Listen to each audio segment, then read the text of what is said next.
Assalamualaikum warahmatullahi wabarakatuh. Kita ketemu lagi untuk perkuliahan online. Pada kesempatan kali ini kita akan membahas tentang asam keperawatan anestesiologi di luar kamar operasi.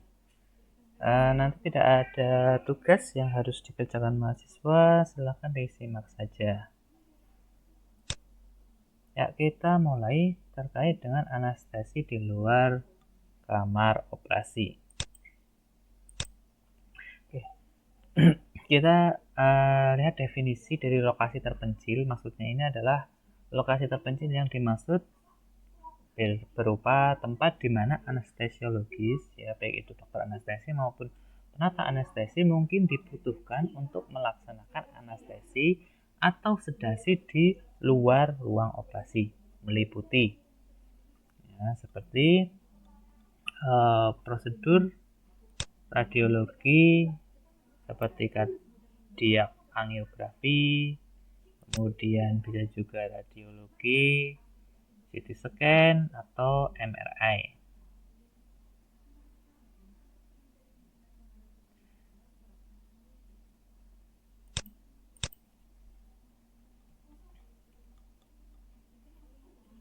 Kemudian untuk yang lain adalah prosedur endoskopi.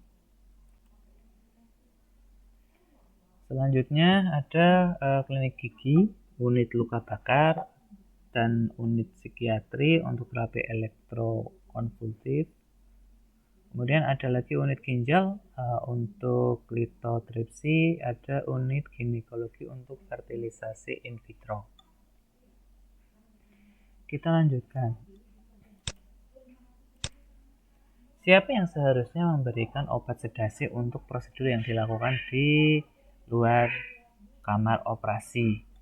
Yaitu seorang anestesiologis, ya, ini terlatih yang seharusnya memberikan anestesi di lokasi luar ruang operasi, ya, dalam rumah sakit. Meskipun demikian, yang bukan anestesiologi ini diperbolehkan untuk memberikan sedasi sadar. Hal ini mewajibkan setiap pelaksananya harus bersertifikat ACLS. Kita lanjutkan bagaimana tujuan. Tujuannya adalah yang pertama ini untuk keselamatan pasien, ya, karena keselamatan pasien ini merupakan tujuan utama dari anestesi di lokasi luar ruang operasi atau lokasi terpencil, dan standar perawatan seharusnya tidak berbeda dengan yang ditawarkan di ruang operasi. Lah, pemulihan yang cepat dari anestesi atau sedasi yang bermanfaat ini juga menjadi tujuan. Kemudian di beberapa keadaan sedasi mungkin dipilih daripada anestesi keseluruhan. Nah, tujuan yang perlu dipertimbangkan ketika menenangkan pasien adalah yang pertama adalah menjaga keselamatan dan kesejahteraan pasien, meminimalkan ketidaknyamanan fisik dan nyeri, mengontrol kegelisahan, meminimalkan trauma fisik, dan meningkatkan potensi untuk melupakan. Selanjutnya, mengontrol gerakan untuk memungkinkan penyelesaian yang aman dan mengembalikan pasien pada tahap hasil yang aman dari kemungkinan pengawasan medis. Nah, beberapa prosedur mungkin memiliki persyaratan khusus, ya tergantung pada lokasinya. Contoh, ini pada unit MRI atau prosedur yang dilakukan seperti metode untuk menurunkan tekanan intrakranial pada unit neurologi intervensi. Kita lanjutkan. Bagaimana populasi pasien? Untuk populasi pasien, jadi banyak prosedur yang dilakukan di lokasi terpencil dapat dicapai dengan sedasi yang ringan atau anestesi lokal atau dengan bukan sedasi. Tapi ya beberapa kelompok pasien yang mungkin membutuhkan sedasi dalam atau anestesi keseluruhan ini dalam sebuah rutin dasar. Lah, kelompok ini meliputi contoh pada anak-anak, ya, maka bisa dilakukan anestesi general, ya, atau sedasi yang dalam. Ya, kemudian pasien yang tidak kooperatif atau pasien yang gelisah, kemudian pasien dengan klaustrofobia, ya, terutama pada unit MRI, atau pasien yang tua atau pikun, atau pasien yang menjalani prosedur yang menyakitkan dan pasien luka bakar yang membutuhkan balutan. Selanjutnya, bagaimana tantangannya? Nah, untuk tantangan anestesi di lokasi terpencil itu tantangannya diklasifikasikan berdasarkan peralatan, kemudian staff, ya, prosedur dan pasien. Oke, untuk staff ya kita tahu ya, kemudian untuk prosedurnya juga kita paham, untuk pasien siapa saja sudah kita tahu. Tapi kita akan bahas tentang peralatan. Ya. Untuk tantangan peralatan. Ya, untuk tantangan peralatan yang pertama adalah mesin anestesi.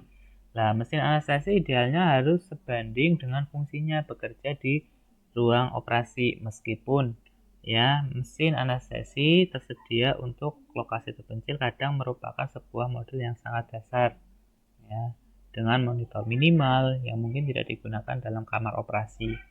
Nah, hal ini penting untuk mesin-mesin tersebut berada dalam jadwal perbaikan seperti mesin anestesi yang digunakan dalam ruang operasi.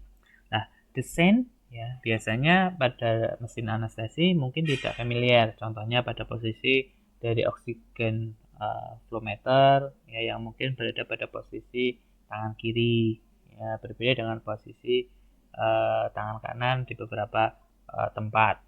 Nah, ini penting untuk melakukan cek keselamatan rutin seperti memastikan bahwa alarm kegagalan oksigen bekerja dengan baik atau memastikan bahwa ada sebuah penghubung hipoksik bila alarm nitrous oxide atau N2O sedang digunakan.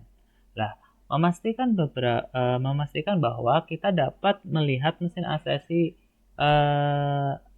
selama kejadian ya, selama prosedur ya, misalkan prosedur radiologi selalu dilaksanakan dalam ruangan yang gelap dan anestesiologi harus berjaga-jaga untuk mendeteksi kejadian tidak terduga seperti penghentian hantaran oksigen yang mungkin terdapat sebuah cahaya dari lampu mesin yang jika sebuah hal yang penting, atau cahaya dari laryngoskop yang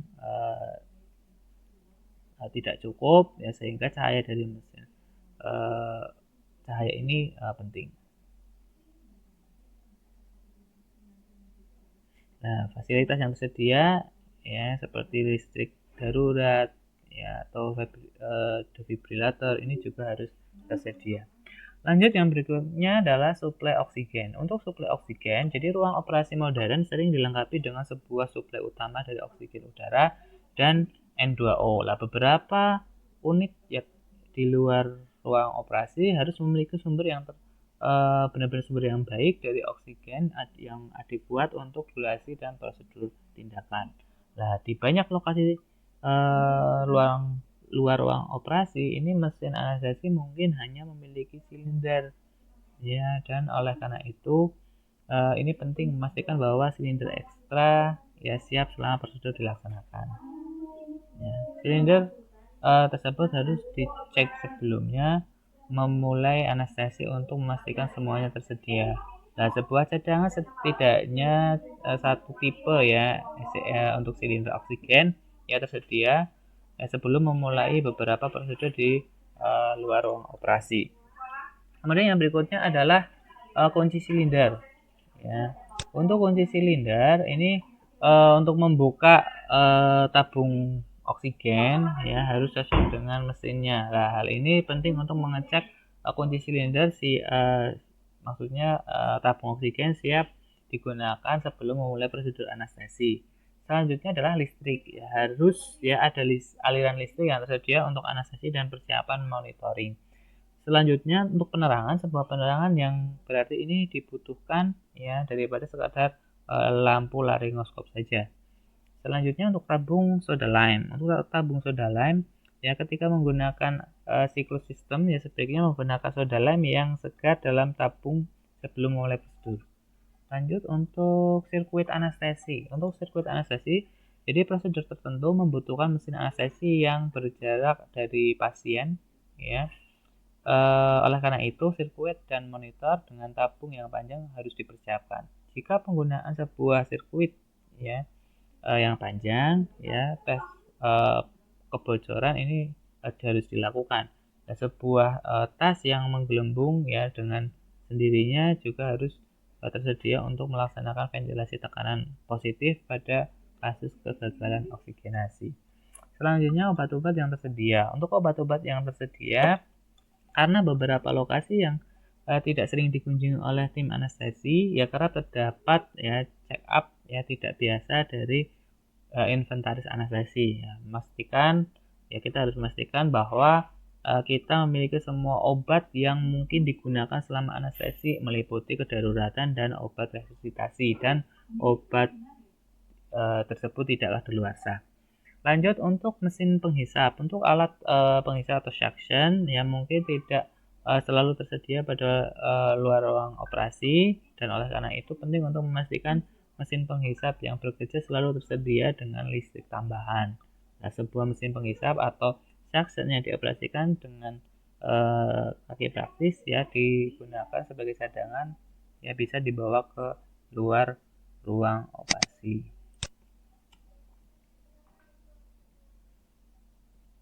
Lanjut adalah pemulungan ya. Jadi beberapa anestesi uap yang digunakan harus memiliki sistem yang baik dalam pemulungan gas yang terbuang. Selanjutnya ruang terkendala ya. Jadi unit-unit radiologi sering memiliki peralatan besar dan kadang sulit untuk disesuaikan dengan mesin anestesi. Pastikan bahwa ada cukup ruang untuk bekerja. Selanjutnya untuk mesin anestesi, sebuah mesin operasi dengan jarak yang dapat diperkirakan posisinya mungkin tidak tersedia di beberapa lokasi. Ya, jadi di beberapa posisi tambahan meliputi tinggi meja, ya mungkin sulit untuk tercapai. Selanjutnya adalah kesiapan monitor. Nah, monitor wajib yang diperhatikan di mana anestesi dilakukan. Di situ ada pulse oximetry, kemudian ada manset blood pressure, ya, kemudian yang non invasif ya untuk ECG, dan untuk volume tidak lahir ya CO2. Nah, ini paling tidak minimal dipersiapkan ya. Ketika relaksasi otot digunakan, disarankan stimulator nervus perifer.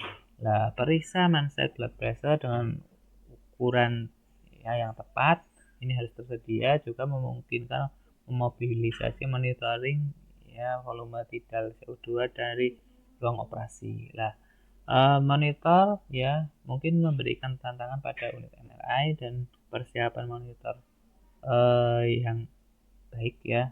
Jadi diperlukan di ruang MRI sesuai atau tidak ya. Kemudian harus kita lihat. Kemudian apakah nanti terpengaruh dengan sinyal MRI atau tidak. Kemudian keadaan khusus ya. Untuk keadaan khusus MRI ya, semua persiapan yang dilakukan di unit MRI misalnya harus sesuai dengan MRI atau harus berada pada jarak yang aman dari magnet. Nah, ini penting ya. Jadi jangan pernah mengambil tabung oksigen ya ke dalam unit MRI ya. Kemudian karena kematian bisa diakibatkan karena tabungnya diisap ke dalam gulungan magnet. Kemudian jangan pernah membawa peralatan yang mengandung logam ke dalam unit MRI. Nah, jadi para anestesiologis ya, atau orang-orang anestesi ini harus mengingat ya bahwa logam terkandung di dalam laryngoscope, gunting, stetoskop, dan ponsel. Nah, pada keadaan darurat ya keluarkan pasien dari ruang MRI dan jangan melakukan tindakan darurat pada pasien. Selanjutnya untuk daftar. Nah, untuk daftar persiapan untuk sedasi atau tindakan anestesi pada MRI, yaitu ada obat-obat anestesi, kemudian ada obat-obat resusitasi, ada defibrilator, ya, kemudian ada sebuah alat untuk saluran nafas yang memiliki saluran orofaringeal dan nasal, kemudian saluran laringeal ETT dengan ukuran berbeda-beda ya, bagi dan stilet harus tersedia. Kemudian persiapan posisi yang simpel pada cincin kepala ya, roll shoulder, dan lain sebagainya. Kemudian selang infus yang dapat dipanjangkan ya, alat penghangat atau temperatur pada ruang radiologi harus selalu dingin karena diperlukan dalam temperatur yang rendah dalam pemeliharaannya. Nah, untuk prosedur yang lama, pasien bisa hipotermi dan alat penghangat harus disiapkan. Selanjutnya ada light apron, ada thyroid collar, dan ada dosimeter. Ini perlu dikenakan dalam ruang radiologi untuk meredam paparan radiasi. Ya, oke, saya kira itu saja. Semoga bermanfaat. Saya akhiri. Wassalamualaikum warahmatullahi wabarakatuh.